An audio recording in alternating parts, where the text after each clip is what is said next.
Assalamualaikum warahmatullahi wabarakatuh. Bagaimana kabarnya anak-anak pada pagi hari ini?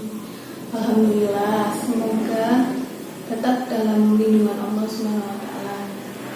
Baik, langsung saja. Ibu absen terlebih dahulu ya.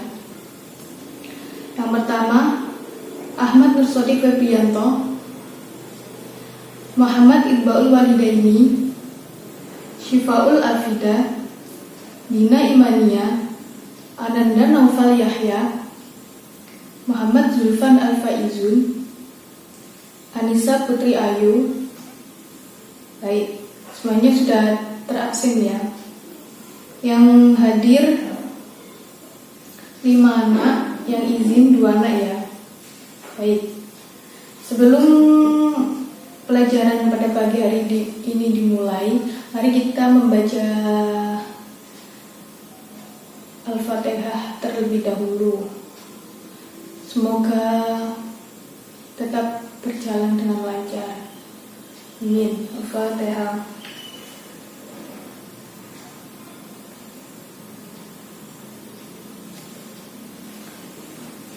Baik.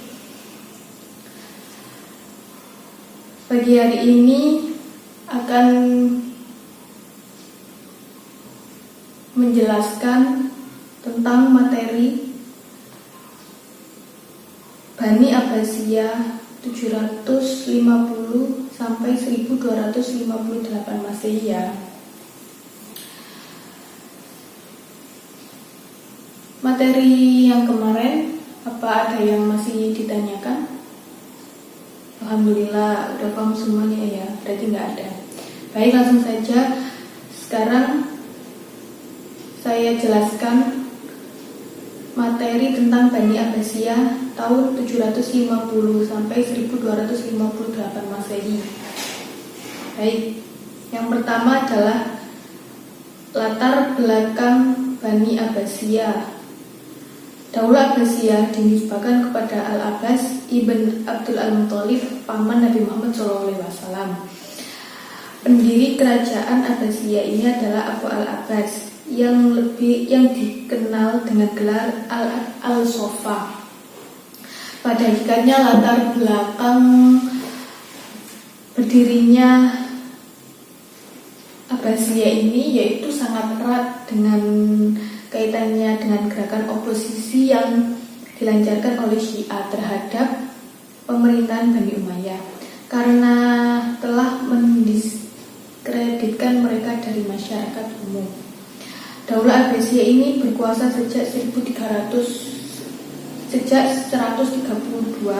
sampai 656 Hijriah atau 749 sampai 1258 Masehi.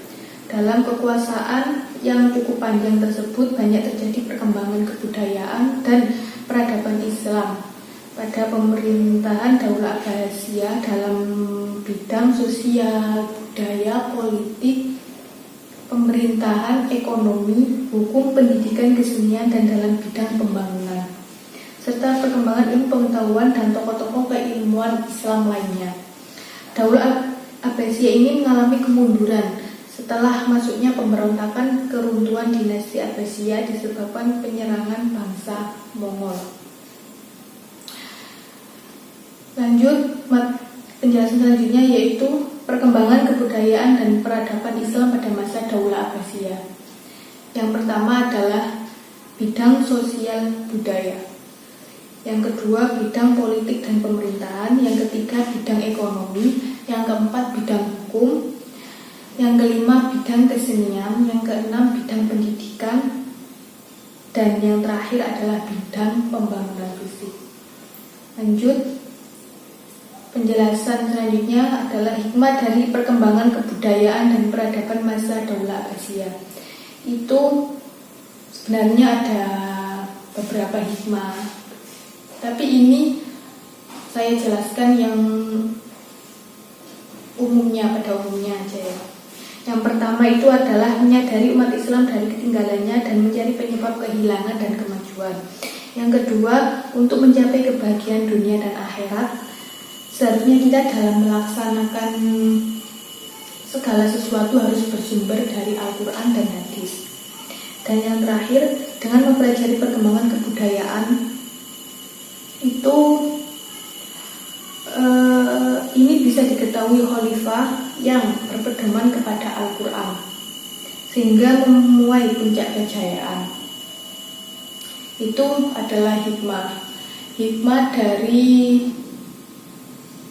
kebudayaan Abbasiyah. Lanjut, penjelasan selanjutnya adalah meneladani ketekunan dan kegiatan tokoh ilmuwan masa Daulah Abbasiyah. Meneladani ketekunan dan kegiatan tokoh ilmuwan masa Daulah Abbasiyah itu ada 7. Yang pertama, selalu berpegang teguh kepada Al-Quran dan Sunnah supaya selamat dunia akhirat.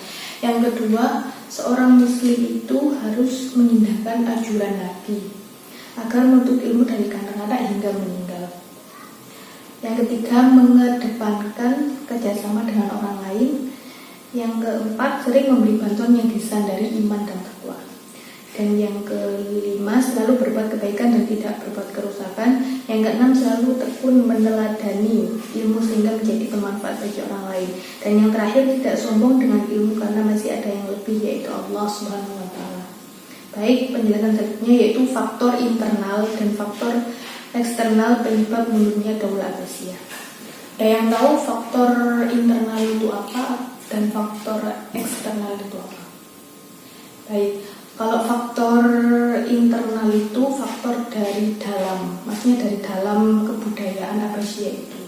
Kalau faktor eksternal itu faktor yang dari luar kebudayaan itu. Pokoknya faktor internal, in itu di dalam, kalau X itu eksternal itu di luar. Faktor internal dan faktor eksternal penyebab mundurnya Daulah Abbasiyah.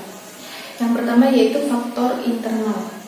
Faktor internal yang pertama kemewahan hidup di kalangan penguasa, yang kedua kelemahan para khalifah, yang ketiga luasnya kekuasaan Daulah Abbasiyah, dan yang terakhir tidak ada persatuan yang kuat.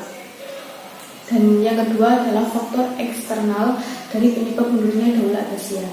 Yang pertama, faktor eksternalnya adalah persaingan antar bangsa, yang kedua perang salib, yang ketiga serangan tentara Mongol ke wilayah kekuasaan Islam, dan yang terakhir konflik keagamaan. Itu semua adalah faktor internal dan faktor eksternal dari penyebab mundurnya Daulah Abbasiyah. Penjelasan selanjutnya yaitu proses keruntuhan pemerintahan Daulah Abbasiyah.